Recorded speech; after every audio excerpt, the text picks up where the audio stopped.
প্রাথমিক শিক্ষকদের জন্য বড় সুখবর, পূরণ হচ্ছে দীর্ঘদিনের দাবি। প্রাথমিক শিক্ষকদের জন্য বড় সুখবর আসছে। তাদের বেতন গ্রেড এক ধাপ বাড়ানোর উদ্যোগ নিয়েছে প্রাথমিক ও গণশিক্ষা মন্ত্রণালয়। প্রাথমিক ও উপানুষ্ঠানিক শিক্ষার মানোন্নয়নে গঠিত পরামর্শ কমিটির সুপারিশ এবং আদালতের রায়ের আলোকে এই উদ্যোগ নেওয়া হচ্ছে। এই উদ্যোগ বাস্তবায়িত হলে প্রাথমিকের সহকারী শিক্ষকরা শুরুতে 12তম ও প্রধান শিক্ষকরা 10ম গ্রেড পাবেন।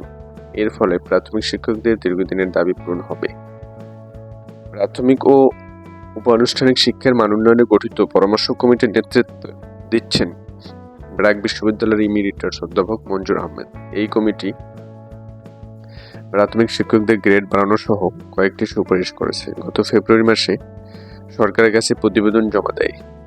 মন্ত্রণালয় সূত্রে জানা গেছে, এ বিষয়ে পদক্ষেপ নিতে সরকারি প্রাথমিক বিদ্যালয়ের প্রধান শিক্ষক ও সহকারী শিক্ষকদের সুপারিশ করা উন্নত গ্রেডে অন্তর্ভুক্ত করার জন্য প্রাথমিক শিক্ষা অধিদপ্তরকে নির্দেশ দিয়েছে মন্ত্রণালয়। পাশাপাশি বেতন স্কেল উন্নতিকরণের চেকলিস্ট অনুযায়ী প্রস্তাব দিতে অধিদপ্তরকে নির্দেশ দেওয়া হয়েছে। সম্প্রতি অধিদপ্তরকে এ চিঠি দেয় মন্ত্রণালয়।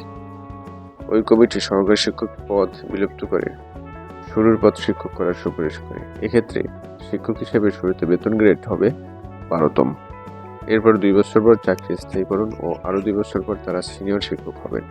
তখন তাদের বেতন গ্রেড হবে 11তম। এছাড়া পরামর্শ কমিটি প্রধান শিক্ষকদের বেতন গ্রেড 10ম করার সুপারিশ করে।